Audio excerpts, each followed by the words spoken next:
alien, parang tipaklong. Tipaklong yung tsura niyan eh. Makapal yung balat. Kaya yun kasi yung ganyan yung tsura niya, tapos yung tipaklong. Kasi ano yun eh, yung kasi yung nababagay dun sa kanilang planeta na itsura. Ganyan talaga.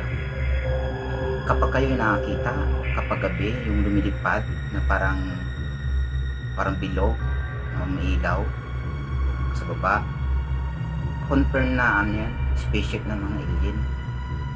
Pag makita ninyo, kapag magamit yung teleskopyo, teleskopyo ninyo, gamitin yung teleskopyo, makita ninyo, may ang alien doon sa pintana, sumisilip-silip. Confirm na lalo, alien talaga yung spaceship. Katunayan, marami na po nakakita ng alien. Kaya, alien talaga yan. Punta dito sa atin, sa alien. Para magala. Gagala siya dito. Kasi yung mga alien yan, ang bitang makapunta dito yun eh. Karamihan kasi yan, alien, yung karga niyan. Pag may spaceship ko yung nakakita, alien ang karga. Alien. Mga opisyalis lang yan, ang mga karga ng alien. Yung mga opisyalis nila. Kumbaga yung pinaka presidente nila yan, alien. Hari. Yan yung karga. Para magliwaliw o magbulakbol. O pupunta sa mga lugar-lugar. Ano. Ganon yung pinaka nila yan. Presidente na alien. Magala lang. Para bubulakbol. Kasi hindi man aboard yun ng mga alien pang alien. Yung gastos. Kasi wala naman silang budget. Ang gastos. Ay yung alien meron kasi kumbaga yung sakayan na spaceship. Kumbaga may krudo yan. Gasolina. Hindi malilipad yung spaceship nila kung walang gasolina yan o krudo. Meron yan sila. O meron silang piloto, sinasabi. Yun, yung dumudungas sa bintana, piloto yan. Yan ang piloto nila. Meron silang mga sundalo. May mga sundalo. May alien pa nga dito. May tsura niya, parang butiki. Ang klaseng alien. Butiki. O, tingnan nyo to, butiki. O, may tsura. Yan kasi, mga alien, mga butiki yung tsura. Ibang klase. Tapos ang alien, pupunta rin dito, ipag-transaksyon yan sa mga ating mga tao dito, government din, sa ibang bansa. Lalo pag naingayan sila, mga alien. Lalo na kung naingayan sila sa mga tunog, bawang kalapit nating bansa, napapalipad ng missile. Tapos, siyempre sa kalawakan yan, doon yan babagsak, ay naingayan sila. Tapos, nausukan sila ng mga missile. O, pupunta dito yan para sabihan tayo na huwag kayong mag-ingay, huwag kayong mag-ano ng mga na umabot sa aming sa aming planeta, umabot yung usok doon, yung putok, nabulabog sila, kaya pupunta dito sa atin yan. Kung tuloy natin ginagawa ng mga gano'n, putok tayo ng missile o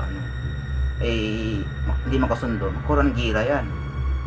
Gira tayo, magkakaroon ng gira yung kalaban natin, yung mga alien, bababa dito yan. Tingnan mo ang dami nila o ba yan, gigirahin tayo nyan. Ang alien, kung dito yan na tawag din na protector gear. Tingnan ninyo, meron silang protector gear. Marami sila, may arma sila. May shield sila tingnan mo. Buntot, may buntot. Matutulas yung buntot niyan, matapang yung buntot. Kailangan maghanda kayo kasi yung ating mga kasundaluhan maghanda sa gira laban sa alien. Kasi magprepara yan kasi maglaban na yan alien. Mahirap talaga pagkalaman ni alien.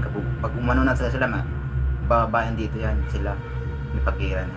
Ang alien hindi marunong magsalita yan kasi meron silang sariling dialect. Ang tawag doon, alien language ang tawag sa mga alien language tawag doon. Kung may pag-usap ng alien sa atin, ano lang yan, yung sign language alien. Ang alien parang sa atin din yan, dito sa ating earth. Susunod nila doon sa kanilang earth nila, meron kanilang planeta, meron silang ganun batas doon.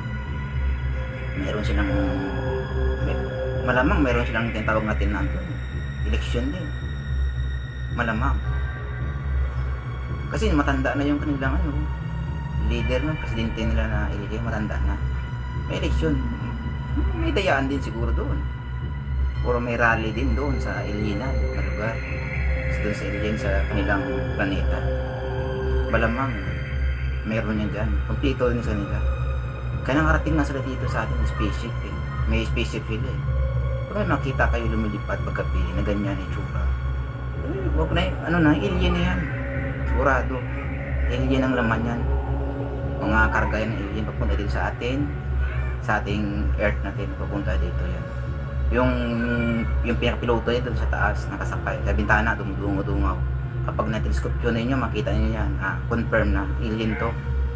O, alien. Bumaba yan sila dito sa atin. Masya din sila, magala din yan.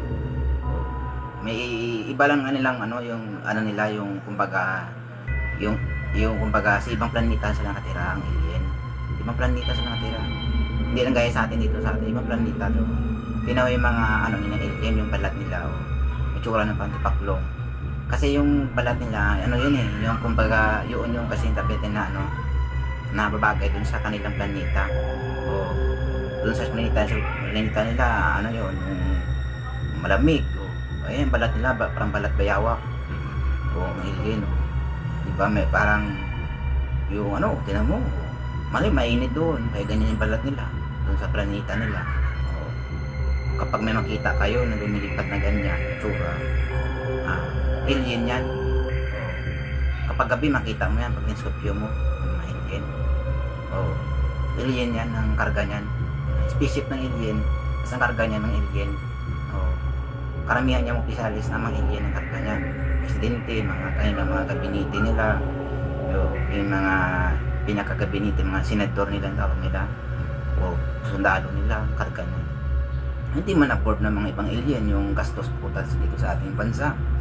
Hindi kaya nila kasi sa laki ng gastos nila yung gastos nila yan sa spaceship nila, may krudo din yun, o gasolina, o yung budget nila, o budget fund, kaya tawag. Kailangan nila din yung pupunta dito mga specialist upang may pagtransaksyon ang mga alien dito sa atin. Kung magipag-gira ang mga alien sa atin, malamang hindi tayo masabi kung saan yung manalo sa atin. Kasi yung alien, kita mo naman yung armas nila o dito protective gear nila. Yung buntot nila may mga bakal na tulis. Barilin mo yan, di yan tatablan. Susuksok sila ng mga protective gear. Hirap yan. Oo, hirap natin patayin yung mga alien kapag sakali man. Pero sa atin kasi makunyon lahat ng bansa sama-sama para uksain ng alien. Uksain. Makonbine at lahat. Labanan ng mga alien. Ang lahat ng kasundaluhan. Mga sundalo. Combine. Laban sa alien.